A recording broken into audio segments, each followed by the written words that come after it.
Right, good afternoon, ladies and gentlemen, boys and girls. We're back. Yes, it's a Blind Man's podcast with me, a blind man, of course. Today's sponsors, big shout to car-ching.co.uk, the largest buying car company in the northeast of England.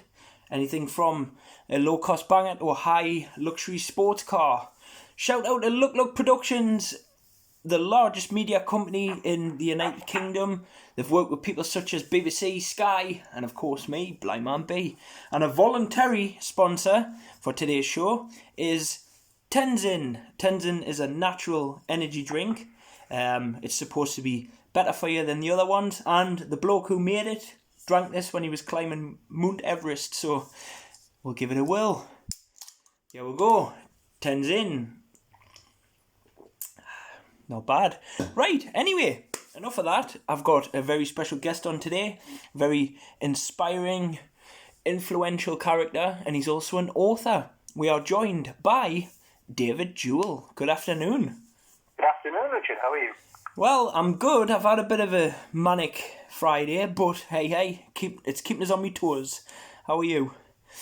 Not too bad. I've just been editing a little of book number 2.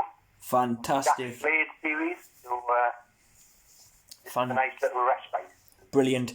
As you mentioned, he is an author, but we are going to start from scratch. We're going to go from David, where you were born, where you were brought up, and what your childhood was like. Well, I was born on a tough estate in Newcastle called Forden, and that was the early part of my life, and then from there we moved to Newbiggin Hall Estate near Wester Hope. Yep. And then at about age 12, I moved into the Laidlaw Estate, another council estate in Newcastle. Brilliant. So, out of curiosity, out of all the parts in Newcastle, because I'll get into it why in a minute, but which one would you say was the more interesting one? Well, my formative years were spent on the Newbiggin Hall Estate. Yep. Moved there when I was about 4 or 5 and stayed there for quite a few years. And the friends that I met in that time and the relationships I formed in those times probably led to the way I am today. See, it's interesting because I'm born and bred in Asherton, of course, and obviously I'm back here. But I met my wife, believe it or not, at an Alan Robson's Night Owls party, and she came from Leamington, Newcastle. So at the time she was living in a flat in Gosforth. So I eventually drifted over there and moved in, and then we got a house together as a couple, I would say, in Blutcher, and then we moved to Scotswood. But I'd say the most interesting place was probably Blutcher. But I twisted her arm and got her over here, you see, David, and she's never looked back. You mentioned Alan Robson there. Have you read Alan Robson's books on ghosts in the northeast? Believe it or not, I actually haven't, but I've been following Alan audio side through his programme for, I dare say, a good 15 to 20 years of my life. And that's how I met my wife, through Night Owls. Yes, well, Blutcher, the area you lived in, I spoke to a police officer who was on patrol down there one night shift. And there used to be a railway line that ran from Blutcher down towards Hospital Lane and to Bennington Estate now. That's right. I don't know if you know it. I do. But he was driving his police car down this disused railway line in the dead of night. And the engine packed in. And he managed to get it started, drove to the end where you can't get out, turned the car around, and when he got to the same place again, the engine died again. Whoa. But this time, he heard an unearthly scream. That's how he described it. Wow. Being the brave policeman he was, he locked all the doors and didn't get out. Brilliant. Desperately tried to get the car started. I think he knew that this was not a normal scream. He drove back to the police station and so by all accounts, he wouldn't go out for the rest of the night. Did you think that Blutcher might be haunted? Well, you see, it's one of them things, isn't it, David, where if you talk about the paranormal, half of the world call you crackers and the other half are like, oh yeah, tell me more. But personally, I do believe that there was something going on around there. And I'll tell you why, because there's a walkway that leads from Blutcher to Leamington, and it's like, it's wooded, it's all the trees and it's hidden away. And me and my wife Clary, we used to walk that very frequently, and there was a bit of a creepy, airy vibe. And there was going on late one evening in the summer. We were walking back, and ironically enough, we actually heard a woman screaming. Now, we just thought it was kids clarting around, but was it? That's the question. Well, when you describe a wooded path, that sounds to me like the disused railway line, so I think we should put you two guys together. Exactly, and I remember Clary telling me a long time ago, I'm speaking hundreds and hundreds of years ago, apparently there was a very brutal murder in Leamington, like a decapitation actually of a woman. So I'm thinking maybe that's the connection. Well, he did do this. Cop did do some research, and I believe that he discovered that there had been a body laid across the railway line, perhaps on that very wooded path that you described. Oh, you see, and if her or a spirit dares to knock this podcast off. No, the spirits are with us today. Good, God is with us. God is good. So I'll tell you what it is, Mike. All these sort of stories, they all sort of gel together, and from that, they're great material for a writer. it is. I can imagine it makes a good book, good documentary, or a good TV drama at least. A couple of series on it. So I'm going to lightly touch upon this because it is and was a relevant and important part of, I'd say, your life. You joined the police force, didn't you?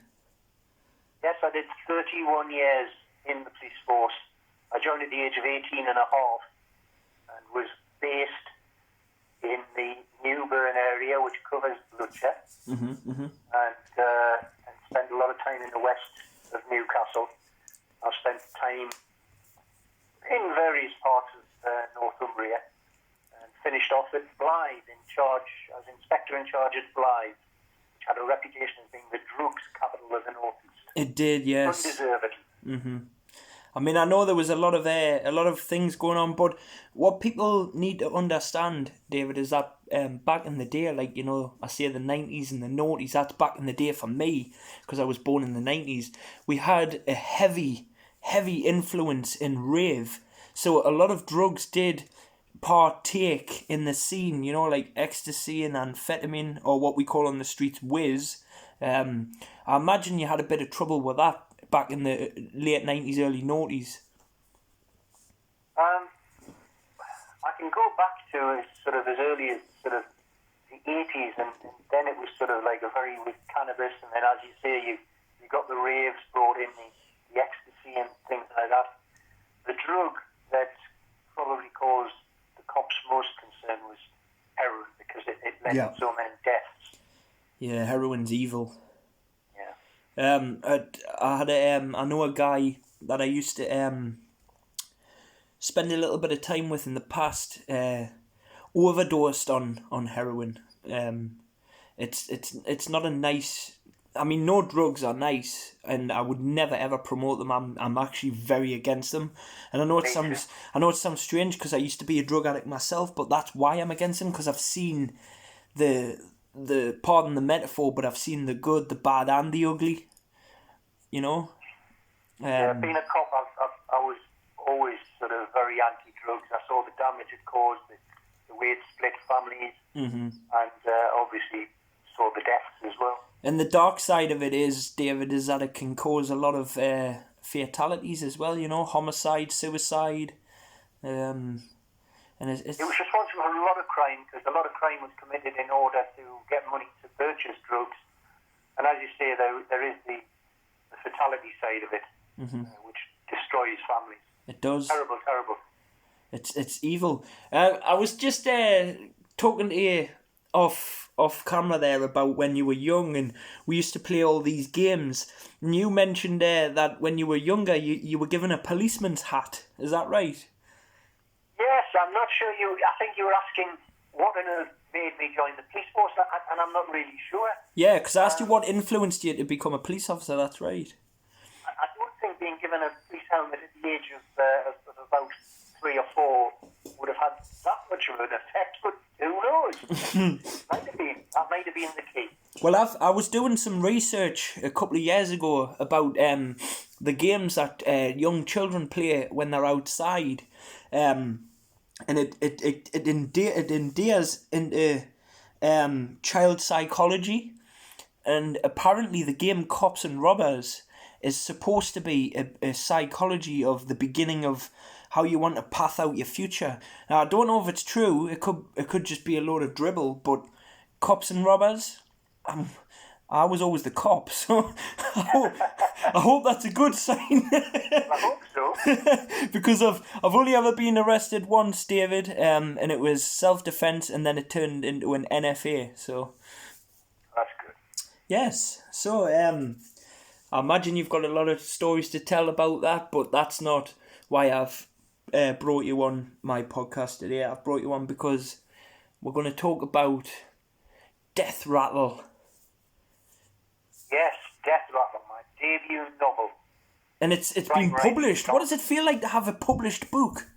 It's got to be a dream come true, surely. It was very exciting, but it's not an overnight success. I mean, I've written a few things in the past.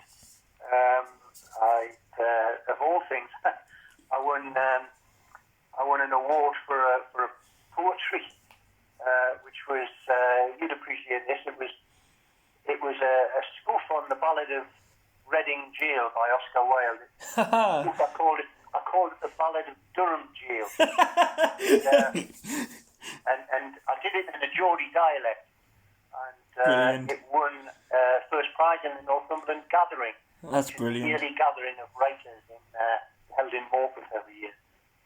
See, I love all that, I love all that carry on. I've always said to myself, and I have mentioned it to others, that there should be a lot more books and TV programmes and films done in the northeast of England, because as much as we all love watching Hollywood and all the rest of it, it's not real to us. We can't really relate. I mean, how cool would it be if somebody made a film about life in, say, for example, Northumberland, Well, Sid Chaplin, the well-known northeast writer, wrote When the Boat Comes In,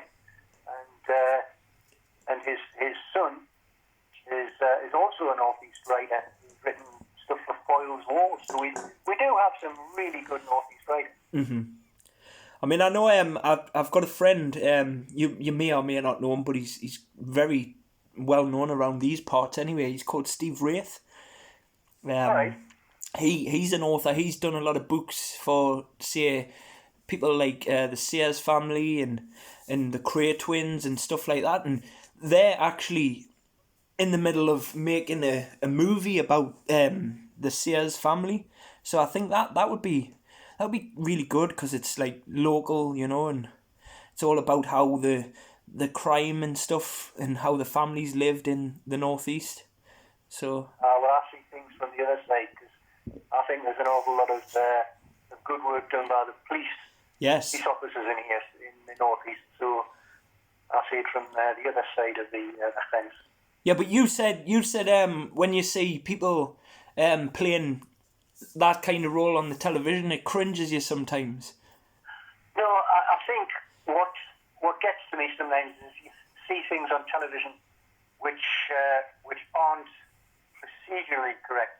I'm sure that you, as a radio presenter, if you saw somebody being portrayed on television as a radio presenter, they got everything all wrong, you would get a bit sort of annoyed. I do. It's usually when they do radio presenting or rapping or the Geordie accent. Yeah. So what would you class as wrong and cringy then? Obviously, it wouldn't be the Bill. It would be, because the Bill, I think, did a good job. Yeah, the Bill did a good job. I tell you what else also also does a good job. Vera. Yes. I really enjoyed Vera. I've made a few little guest appearances in it, playing a policeman. Brilliant. Just as a sort of as like a support artist. But I love it because it's so accurate on things. You know, it's really, really good. Big shout to I think Vera. Brenda Blessing's absolutely lovely. Oh yes, I agree. And Kenny Doughty, who plays the sidekick, he's great. As is John Morrison, who plays Kenny on the program. I love Vera. I think that was a great program. I didn't watch them all, but I did watch some, and the ones that I watched, I really enjoyed. I'd be over the moon if I could get Brenda Blessed on my podcast. But that's probably a stab in the dark, to be fair. Pardon the pun. Hey, see what I did there? Stab in the dark. she's lovely. She's lovely. In fact, they're all lovely. It's like a sort of big happy family when you go along there to film. I don't know what you make of David Jason's take of the detective game, but I actually enjoyed A Touch of Frost. That was very, very light sort of detective-y stuff, and a detective inspector. Well, I think you've got to suspend a little bit of belief when you do that. If you're talking about that program, but very enjoyable nonetheless. I agree. So, how did you come about writing a book? Is it just something one day you woke up and thought, I'm going to write a book today, or is it took a lot of years of studying and practice and etc. Well, etc. I've always wanted to be a writer. I used to enjoy writing when I was at school. Mm-hmm. But as I say, I did 31 years as a cop, and I knew other people that had gone on from being police officers to being writers. My former boss, Chief Superintendent Graham Pears, he's written a couple of books based in the North East. I'd always wanted to. I actually started, strangely enough, not with the published book. What had happened was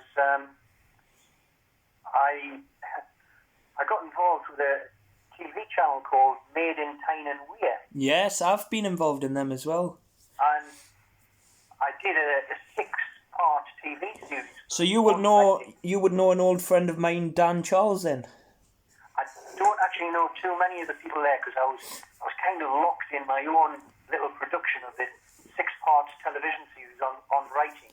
Right. And I've sort of pulled in friends of mine that were writers, that like Maury Hannah, the crime writer from Northumberland, or Stephen Laws, the horror writer.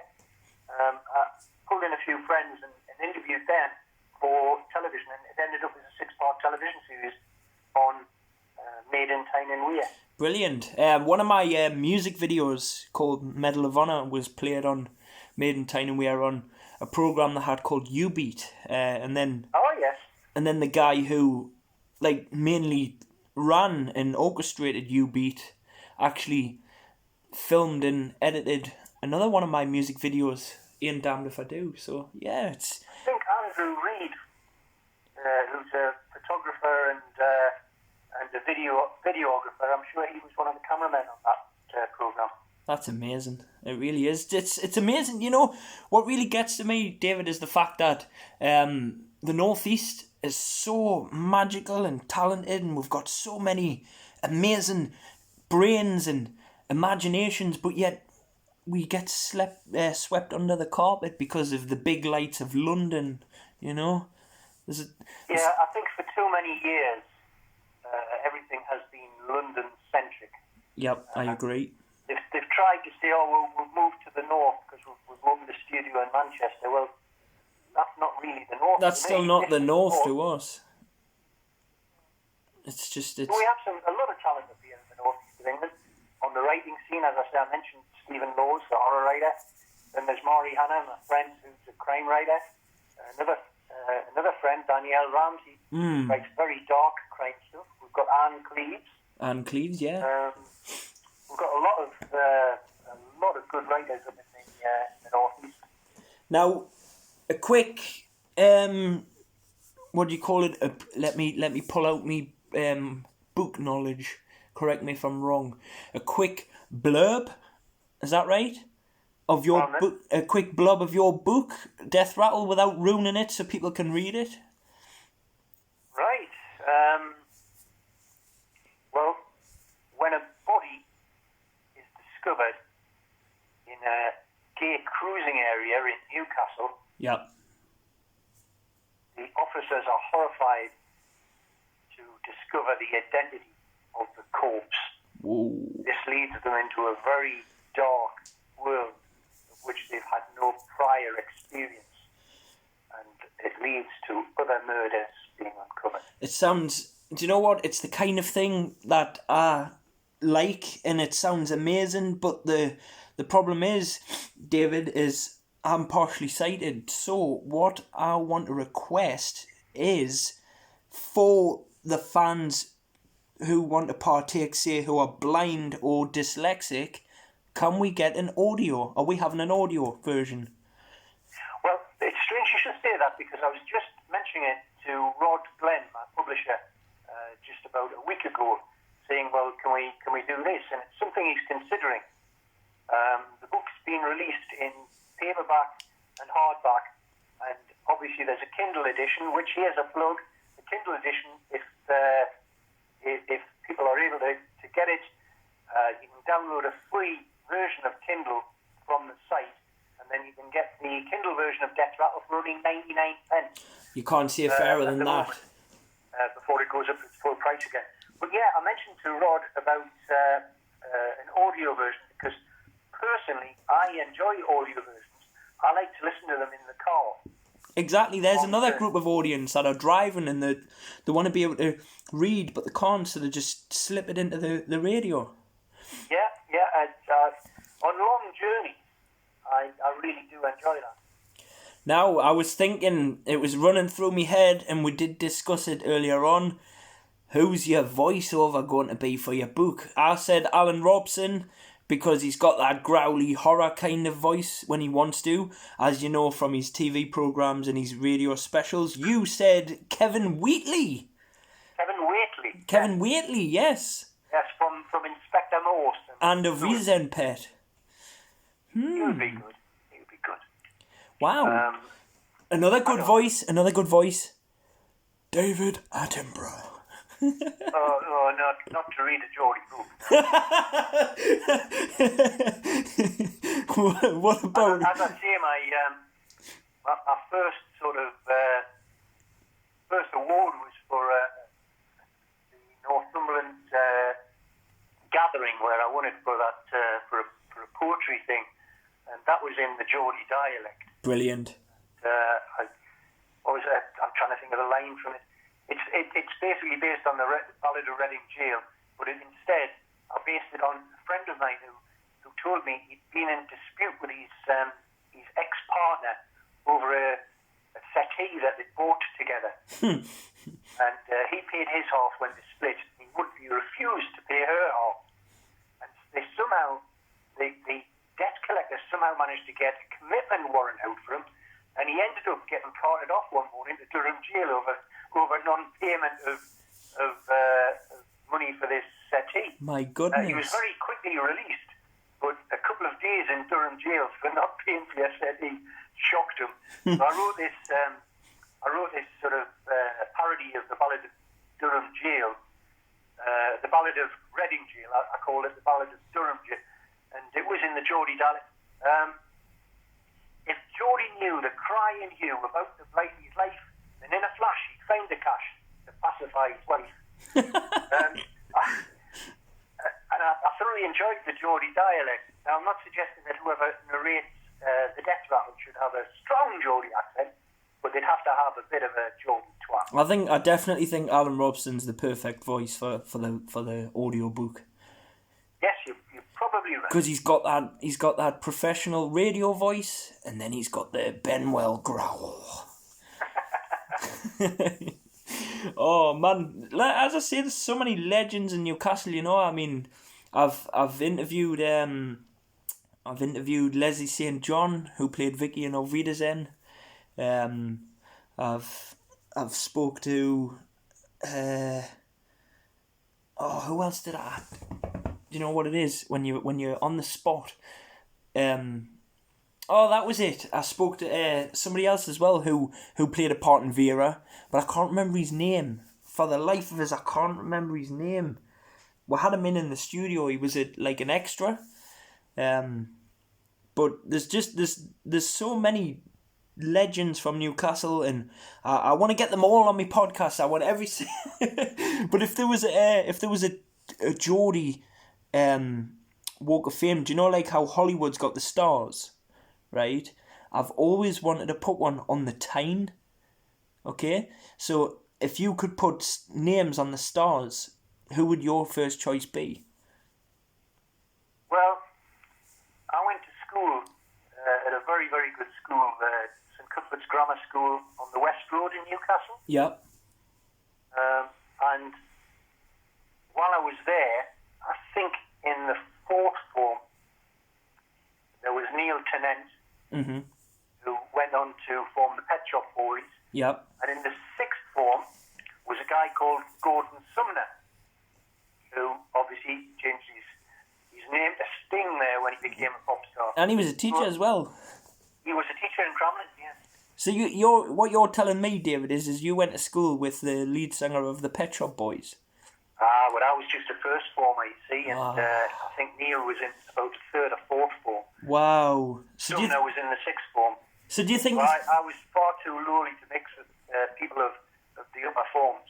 So do you think he was referring to Geordie lasses when he sang West End Girls? I don't know, but I certainly think that It's a Sin he was referring to the school we went to, because whatever you seem to do in a Catholic school was a sin. Brilliant. It's amazing. Do you see what I mean, though? So, moving on to the next bullet point I've got, you're in the middle of editing your next book as well. I am, yeah. You're flying through them now. Well, there's a third one which we're sort of keeping back a bit, really, because it's a standalone. The next one that we're thinking of putting out is another Jack Slade novel. Brilliant. Who's the protagonist in the Death Rattle. It's amazing. I'd be interested in doing something with you one day, because I'm interested in all that carry on as well. It's just I've always been into acting, and obviously I do incorporate it into my music videos, but the writing and the reading for me, it's. Well, there are two different ways of approaching things: writing for the screen or writing for the stage, and it's different again when you're writing for a novel. Mm-hmm. They're three vastly different approaches, actually. I was mainly thinking more if you ever do something on television, that could be a role for you, because I'm not frightened to admit it, but I'm actually very good at acting, because I can do all the accents, I can do impersonations, and I've got a great imagination, so... Oh, well, I can pull any accent you ever want from anywhere. We'll have to see whether somebody decides to pick up on the Death Rattle as a TV program. Exactly, and because you have done television before, so. Yeah, the last thing I did was a biography of the North East MP Ronnie Campbell. Yes. Wow. From Pit to Parliament, was actually nominated earlier on this year, before lockdown, for a Royal Television Society Award. So that was quite an achievement. Quite proud of that. Gold star for that one, definitely. I would agree. That's amazing. That. It was lovely. It as I say, it was nominated along with other programs like Vera and things like that. So it was quite an achievement. I would definitely agree with you on that one, because I would say anything that puts the northeast of England on the map, I tip me hat and I salute people for doing it, because we're living in a very, very tough world now, and especially from personal experience of being in the game for nearly 15 years, I know the entertainment industry is extremely hard to get recognition in, especially now the times we're living in. I mean, I don't know about you, David, but on New Year's Eve, I'm going to be giving a big middle finger to 2020. You know? I'll be joining you. It's been one of them years, and I've been asking all my guests at the moment that are joining me via telephone because of this godforsaken virus, but what's your take on it, and has it affected you mentally? I think 2020 has probably affected a lot of people, possibly mentally, subconsciously as well. Mm-hmm. I think I'm quite a gregarious person. I mean, my idea of an absolutely wonderful night is to have a group of friends around, maybe make some food, sip some wine, have a bit crack. Absolutely. And just chat and relax. Absolutely. And you can't do that now. Nope.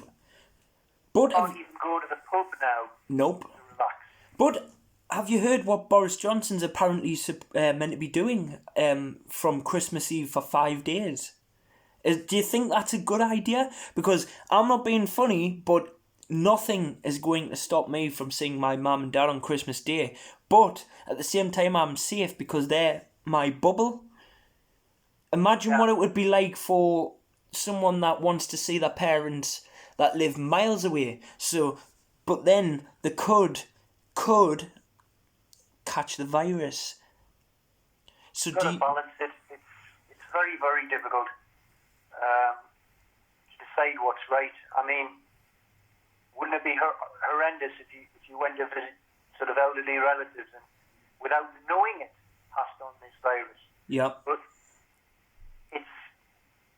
they've got to accept that at Christmas time we are all wanting to be with our loved one. Exactly. There's nobody on planet Earth that is right in the mind that would wake up on Christmas morning and say, okay, I'm self-isolating today. I'm not going to go and have Christmas dinner with my parents, or I'm not going to go and knock on me old granddad's door and give him a handshake and me nana a hug and have a wine with them or whatever. Do you know? Normal mentality is it's Christmas. Let's go and see the family and have a cold can of lager or a nibble, you know? Well, I have a large family, many of whom are on the Newcastle area. Yes. Every Christmas Day we used to all get together. See? And put a few tables out and have a big long table, and there might be 20 of us around the table. I'm afraid that's not going to happen this year. And that's a damn shame, because I bet that hasn't happened for a very long time. Been a sort of family tradition, but it's just not going to happen. We've got to understand that, you know, that there's many generations of the family would meet on Christmas Day. As I say, we used to have to put a long table together, and it was just a lovely day, but it can't happen. I don't think I've ever seen anything as bad as this in my whole entire 30 years being on this planet. No, it's had quite an effect. They are filming the latest series of Vera at the moment, but on previous times you'd see friends, you know, when you got together to film Vera, you'd see friends that you haven't seen since the last series, and you'd be going up and giving people hugs and cuddles and things. Not like that now. Would you dare say... Distance, even on set, everybody wears masks right up until they shout action. You know... As soon as they shout cut, the masks are back on again. You know, it's funny. 10 years ago, you'll probably laugh at this being a former police officer. 10 years ago, if I walked into a bank with a mask on, I would have got 10 years. Now I get fined if I don't. Yeah, we're living in crazy times. But you've got to admit, David, if anything, COVID has affected the entertainment industry, I would say, the most. Yeah, I think you're right. The very fact that we're doing this over a telephone instead of sitting together over a coffee. Exactly. Is evidence enough. Because if this was normal situation, I would have you sat on my couch right next to me. I'd have you comfortable. You'd have a cup of coffee, some biscuits. I'd be offering you sandwiches, and we would just have a right old chat. But instead, I've got you on my landline on loudspeaker with it pointing at my mobile phone. Yeah. Strange time. It is. So future plans, anything that you want to announce, any shout outs, stuff like that? Yeah, as I say, Death Rattle is currently on Amazon Kindle for only 99 pence at the moment, just on a temporary basis. Go and get it now while it's less than a quid. Get it Come now, on. yeah. Come on, Can't guys. find it. £1. You've got a pound somewhere rattling around in your house. Get it. Yeah. You can get it in hardback and paperback and make a nice Christmas present. See? But Yes. if you want to sort of get it quickly, then get a download. The other book is coming out. Once I re-edit it to make... everybody's has been so kind. People have been sort of sending me messages or ringing and saying, look, we absolutely love Jack Slade. When's Jack Slade coming back? And so I'm sort of re-editing book 2 to make sure that Jack Slade is at the forefront of virtually every bit of the book, because he's become a character that people seem to love. Mm-hmm. Yes. Brilliant. Jack Slade. And like you said, guys, you know, it's there. If you've got a spare pound in your bank, go along to Amazon, grab it now while it's 99p. Support your local talent, man, because if we need to do anything right now, it's support our local areas, our local people, our local businesses. This is what it's all about, man. It's all about the community. Well, if it gets sort of to the top of the Amazon charts, then it might sort of be an incentive for somebody to make a Jack Slade TV program. Now, wouldn't that be good? Get some more work coming to the northeast. It would, yes, and then maybe I can play the part of Jack Slade. Well, I think Jack's a fully sighted guy, but I'm sure we'll have the right character in. You'll have to get some sort of blind guy in there. Yes, we'll write the character. Yes, some blind guy that loves music. But one of the things I'm really pleased about with Brenda Blesson and Vera and Kenny, and it's the amount of publicity they have given through the TV series to the northeast. The tourism is up in the northeast, and they're calling it the Vera effect. Yes, but we don't want everybody to know. Well, that's the downside. We don't want to be overrun with people. We want to keep that beautiful coastline that we've all loved and treasured for generations. But at the same time, we're a friendly folk, and we do want people to enjoy it as well. It's got to get that perfect balance, David. Yes. So I must admit, I'm a real fan of the northeast coastline, and what I used to do pre-lockdown, if I could, I would just hop in the car and maybe travel up that. There's a nice coastal route that goes all the way up from Blythe area, all the way up to Berwick, most of it hugging the coastline, travelling through sea houses and Bamborough and Edenall and places like that. I love it. You know, people are quick to judge and pull places down in Northumberland, David, especially my hometown, Ayrshire. But at the end of the day, I'm proud. It might be a dive, but it's my dive, and I absolutely, in my heart and soul, love the place. That's why I came back here, and I've been to many countries around the globe, and people will say to me, "Where's your favourite place in the world?" And 9 times out of 10, my answer is home. Yeah. Whenever you've been away somewhere, and you're coming back on that train, and you're crossing the Tyne, you know you're back home. You get this warm feeling, don't you? It's like when me and Clary went to New York on the flight home. Once, because we had to fly to Amsterdam first, and then Amsterdam to Newcastle, and we were flying back from Amsterdam, Schiphol, and Clary turned around. She says, "Look, Richie, look! I can see Newcastle," and I was just like, "That holiday was amazing, but I'm home." Yeah, coming home. Mm-hmm. It's beautiful. Coming in on the aeroplane, maybe flying down as you cross the coastline, because they usually do that to come into land. Yep. You see the St Mary's Lighthouse, and you think, "Hey, I'm home." Yep, and you just get that teary feeling that nobody will understand unless they're from the northeast. Yeah. I'm going to name drop terribly here. I was on a cruise ship coming back from New York, funny enough, and one of the people that was entertaining on board the ship was James Taylor. Wow. American singer-songwriter. Yep. And we were sort of chatting, and I got chatting to his wife, and his wife said, well, that's a strange accent. Where's that from? And I said, oh, that's from Newcastle.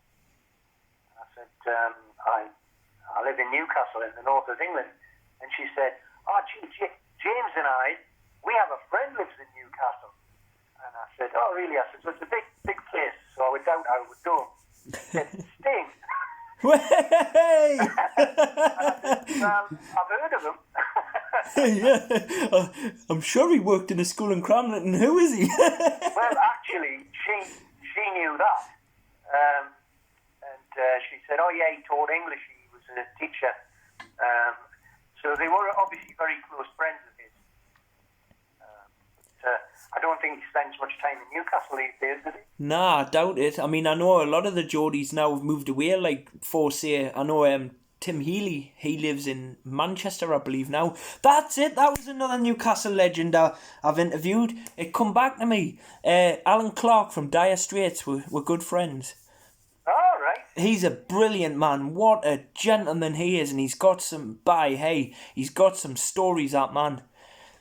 Mm-hmm. But, another funny thing as well, it's no one famous to name drop, but you were mentioning interesting people that you meet on travels.